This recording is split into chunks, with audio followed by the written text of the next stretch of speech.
যুদ্ধবিরতি চুক্তিতেই অনেকটা জয় পরাজয় নিশ্চিত হয়ে গেছে। সমর বিশ্লেষকদের মতে কার্যত এই চুক্তি ইসরায়েলের জন্য পরাজয়। ইসরায়েলি প্রধানমন্ত্রী বেনিয়ামিন নেতানিয়াহুর আচরণও বলছে তিনি যুক্তরাষ্ট্র সহ নানা চাপে চুক্তিতে সায় দিলেও ভেতরে ভেতরে পুড়ছেন। বিপরীতে হামাসের জয় হয়ে উঠেছে পরিষ্কার। এই সুযোগ কাজে লাগিয়ে অনেক বিখ্যাত স্বাধীনতা সংগ্রামীকে ইসরায়েলি কারাগার থেকে মুক্ত করে আনছে হামাস। ইসরায়েলি আর্মি রেডিও জানিয়েছে মুক্তিপ্রাপ্ত বন্দীর তালিকায় আছে পশ্চিম তীরের popular front for the liberation of Palestine PFLP এর নেত্রী খালিদা জারার। তবে প্রথম ধাপেই অনেক শীর্ষ ফিলিস্তিনি বন্দীকে মুক্তি দিচ্ছে না ইসরায়েল। মুক্তি না পাওয়া এই তালিকার শীর্ষে আছেন যারা: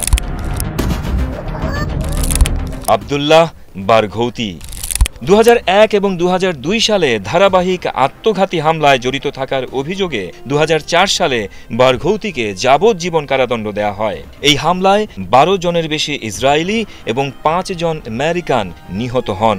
সব মিলিয়ে তাকে 1675 বছর কারাদণ্ড দেয়া হয়েছিল।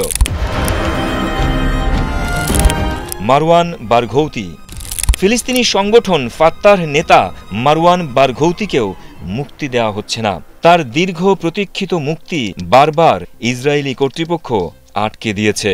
তাকে 125 বছর কারাদণ্ড দেয়া হয়েছে। মারওয়ানের পরিবার জানিয়েছে মারওয়ানের মুক্তির ব্যাপারে তারা আশাবাদী, কিন্তু তার সম্ভাব্য মুক্তির বিষয়ে তারা কোনো তথ্য পাননি। হাসান সালামা 1150 বছরের কারাদণ্ডপ্রাপ্ত। 1971 সালে গাজার খান ইউনিস শরণার্থী শিবিরে জন্মগ্রহণকারী হাসান সালামাকে 1996 সালে ধারাবাহিক আত্মঘাতী বোমা হামলার পরিকল্পনার জন্য দোষী সাব্যস্ত করা হয়েছিল।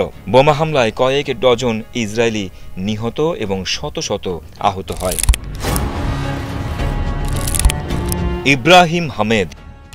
ইব্রাহিম হামেদকে যাবজ্জীবন কারাদণ্ড দেওয়া হয়েছিল। সব মিলিয়ে তার মাথার উপর ঝুলছে 1350 বছরের সাজা। ডজন ডজন ইসরায়েলি নিহত হয়েছে এমন আত্মঘাতী হামলার পরিকল্পনার অভিযোগ তার বিরুদ্ধে। 2006 সালে ধরা পড়ার আগে তিনি 8 বছর ধরে ইসরায়েলিদের ওয়ান্টেড তালিকায় ছিলেন। হামেদ হামাসের সামরিক শাখা আল কাসাম ব্রিগেডের পশ্চিম তীরের শীর্ষ কমান্ডার ছিলেন। জাকারিয়া জুবাইদি গত 2 দশক ধরে ইসরায়েলি কারাগারে বন্দী আছেন 49 বছর বয়সী জাকারিয়া জুবাইদি, যিনি একাধারে যোদ্ধা ও চলচ্চিত্র পরিচালক। 2000 সালের গোড়ার দিকে দ্বিতীয় ইন্তিফাদার সময় জুবাইদি মুক্তি আন্দোলনের নেতা হিসেবে খ্যাতি অর্জন করেন। তার আমলেই ইসরায়েলের নিয়ন্ত্রণে থাকা প্রধান ফিলিস্তিনি শহরগুলি পুনরায় দখল নেওয়া হয়। তিনি আল আকসা শহীদ ব্রিগেডের শীর্ষ কমান্ডার ছিলেন।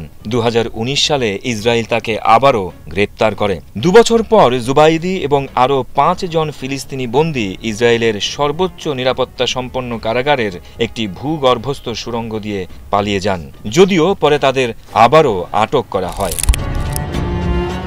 উইসাম আব্বাসি, মোহাম্মদ ওদেহ এবং ওয়ায়েল কাসিম দ্বিতীয় ইন্তিফাদার সময় ইসরায়েলিদের বিরুদ্ধে হামাসের হামলা চালানোর অভিযোগে 48 বছর বয়সী উইসাম আব্বাসি, 52 বছর বয়সী মোহাম্মদ ওদেহ এবং 54 বছরের ওয়ায়েল কাসিমকে 2002 সালে কারাগারে বন্দী করে ইসরায়েল। হত্যা এবং অন্যান্য অপরাধের জন্য 3 জনকে যাবজ্জীবন কারাদণ্ড দেওয়া হয়েছিল।